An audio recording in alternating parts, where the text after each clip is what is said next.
ہے۔ عموماً ہوتا یہی ہے کہ غلط فہمی ہوتی ہے، جس کو بنیاد بنا کے آپس میں دوسرے سے بات بھی نہیں کرتے، پوچھتے بھی نہیں ہے، کسی کی سنی اور آ کے کام شروع ہو جاتا ہے۔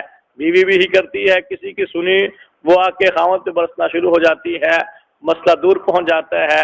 چوتھی شکل یہ ہے کہ دو چار آدمی گھر کے ان کے سامنے مسئلہ رکھا جائے، پھر اس کی فہم تفہیم کے ساتھ شکل نکال لی جائے۔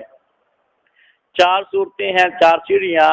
پانچویں سیڑھی پہ اگر وہ احباب سمجھتے ہیں کہ ان کا آپس میں نبھاؤ نہیں ہو سکتا، پھر ایک طلاق، اذا طلقتم النساء طلقوهن لعدتهن، وہ ایک طلاق بھی پاکی کے اندر ہونی چاہیے۔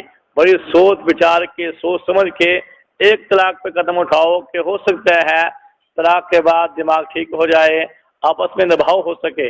الطلاق مرتان فامساک بمعروف او تسریح باحسان، دو طلاقوں تک آپس کے اندر دوبارہ صورت بن سکتی ہے، اور تیسری طلاق بھی دے دی، فإن طلقها فلا تحل له من بعد حتى تنكح زوجا غيرها، تو تین طلاقیں واقع ہو گئی ہیں، پھر آپس میں نبھاؤ کی کوئی صورت نہیں رہتی۔